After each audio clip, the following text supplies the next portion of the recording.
All right, here is, as in-depth as I can, the cycle of glycolysis. So, glycolysis, the main goal, we're going to focus more on anaerobic than aerobic, but we'll get into that a little bit later. The main goal is to take glucose, which is how it starts, and turn that into two pyruvates. Those pyruvates will be used in later energy cycles.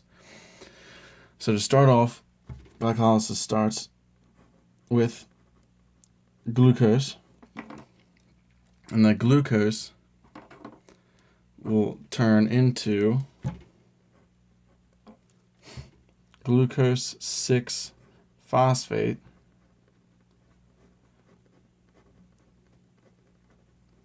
and how does it turn into glucose 6-phosphate? It turns in with an enzyme called hexokinase. Hexokinase is obviously starts the first step of glycolysis, and it's cool because it has a high affinity for glucose, so it will constantly permit the initiation of glycolysis. As long as it has glucose, it'll try to start the cycle for glycolysis, but it is also inhibited by glucose 6-phosphate. This is good because it needs to be inhibited by G6P, or else it would just constantly be taking glucose and turning it and stealing ATPs and turning them into ADPs. So we'd be losing a lot of energy if it were just continually cranking out G6P. So I just touched on that. In order for hexokinase to make G6P, it actually has to use an ATP in there. So an ATP gets sent in, which gets turned into an ADP. So we end up initially losing an ATP with the help of hexokinase, but that's what we need to do to start off this process. That ATP obviously gives a phosphate to the glucose in order to help turn it into glucose 6-phosphate. All right, so from that point, let's go with what it turns into. Glucose 6-phosphate, G6P, turns into fructose 6-phosphate, right there. And this does that with the help of an enzyme called phosphoglucose. You're gonna have to bear with me through some of these enzymes because they get pretty tough. Phosphoglucose isomerase. There we go. So this enzyme, the isomerase, obviously this step there is no ATP required in order to turn this G6P into F6P. The isomerase is an enzyme that takes the structure of a substrate and just rearranges it rather than actually changing the whole formula of it. So it's not as big of a step. It's not one that requires extra ATP to use. So that's all it needs. And so from there, F6P gets turned into fructose 1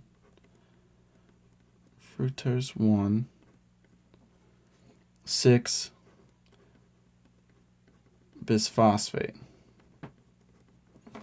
And this does so with an enzyme, which is a very important enzyme called phosphofructokinase.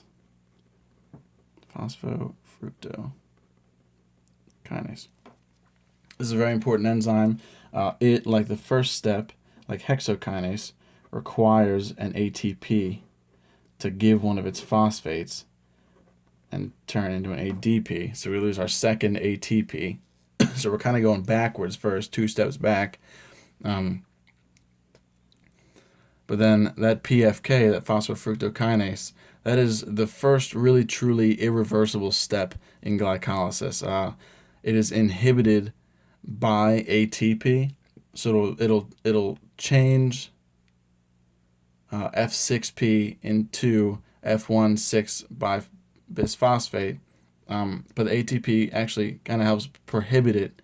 That way, it avoids using all of the available glucose in the cell to phosphorylate ADP, because you don't want for that to happen. You don't want to end up taking all the glucose out of it and just have it continually making F1,6-bisphosphate.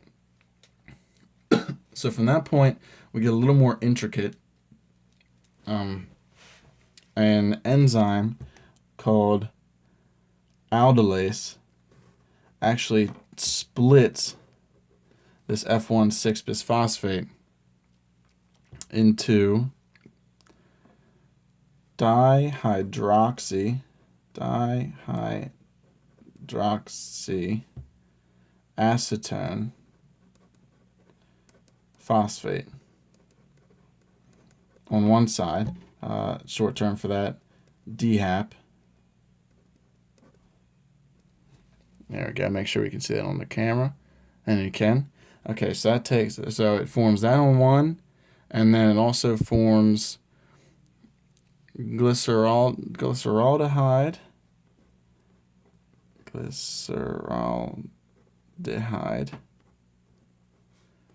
3-phosphate. Now the DHAP, well, let's label this G3P, just for easier speaking terms. So the DHAP really isn't used, is not really that pivotal of a byproduct of this aldolase. So what's actually going to happen is another enzyme called triose phosphate isomerase. There's that isomerase term again. Actually takes that DHAP and turns it into a second G3P. So now we have two G3Ps, and then we work from there on. So from here on out, just I'm only gonna write out one of the sequences for G3P, but keep in mind that all these sequences that I write happen actually twice. So when an ATP is made, it's actually two that are being made, and same thing with NADH and any other thing that will be written. So we have two G3Ps. From there, the G3Ps are changed to, they are turned into, it's called 1,3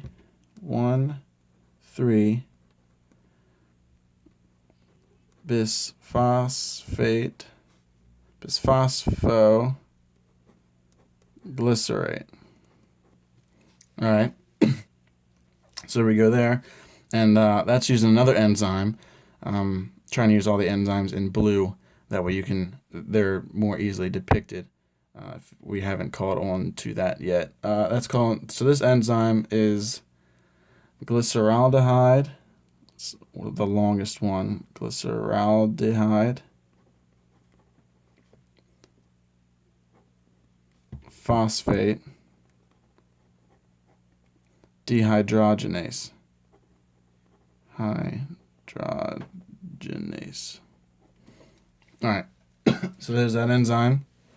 And actually, to get this to occur, an NAD needs to be thrown into the mix. And then a byproduct of this is a NADH. Okay, so an NAD gets thrown in, NADH gets created from that. And NADH, remember, there's two of them that actually get created because everything's doubled now with what I'm writing.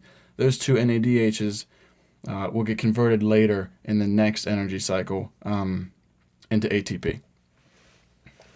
So from there, from the 1,3-bisphosphoglycerate, that actually gets turned into 3-phosphoglycerate.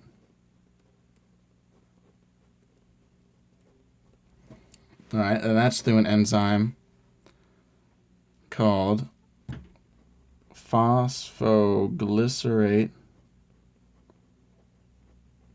kinase.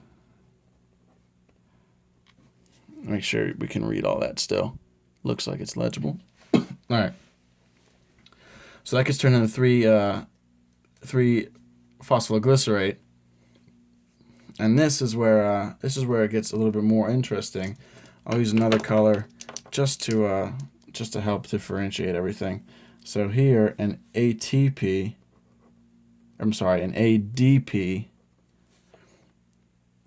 is involved in the creation of the 3-phosphoglycerate, and our first ATP is created. Remember, this is ATP times 2 because this is all happening twice, doubled. So this is our first ATPs created, but remember that we actually lost 2 up here. So right now in glycolysis, we've just broken even as far as ATPs are concerned. So from that point, we go from 3-phosphoglycerate to 2-phosphoglycerate with the help of phosphoglyceromutase. Phosphoglyceromutase. All right, that's another enzyme. Breaks down from 3-phosphoglycerate to 2-phosphoglycerate, and then our next change is from 2-phosphoglycerate to phosphoenol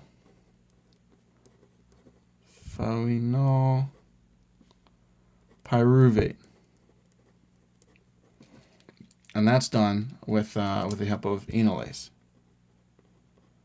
You can see the enzyme enolase being used to actually create phosphoenol pyruvate. So that there's that part of the enzyme is actually in the next byproduct. So all right, so that happened. No, you notice in those last 2 steps, no ADP, ATP, NAD. None of that is really utilized. They're not really massive changes like the other steps that do require those things, but they are still important steps. So, but we finally see this word pyruvate, which means we're actually kind of getting close to our end goal of 2 pyruvates. So from there, from the phosphoenol pyruvates, we go to finally make it to getting our end goal, which is a pyruvate. But remember, times 2 is actually happening twice because this DHAP got transferred into another G3P. So we have a pyruvate now. That was with the help of pyruvate kinase.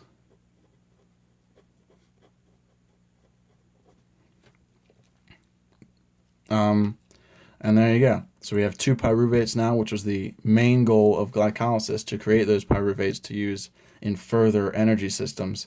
And this reaction here with this enzyme is, we'll use the same color. This is another case where ADP is taken in and produced is ATP times 2. So there, you see we started with 2 ATPs used. This is frequently coined the investment phase, because we're investing our energy to create it. And then one term I've heard is the payoff phase. Down here is where we get those 2 ATPs back plus and added 2 ATPs back plus 2 to add ATPs. So some byproduct, or so the end, what we end up getting is 2 pyruvates, as you can see here, 2 ATPs, and also, if you remember up here, we get 2 NADHs. All right, so that's what we get with glycolysis through all these steps. Pardon my cough. Another thing, this is, I mentioned earlier, this is the anaerobic process. Anaerobic, which is a phase most used by humans, creates, with physical activity, creates lactic acid, whereas the aerobic, that was the anaerobic phase, whereas the aerobic actually creates CO2 and H2O. So there's a difference between the two, where anaerobic creates lactic acid, which is what we don't want while performing physical activity. I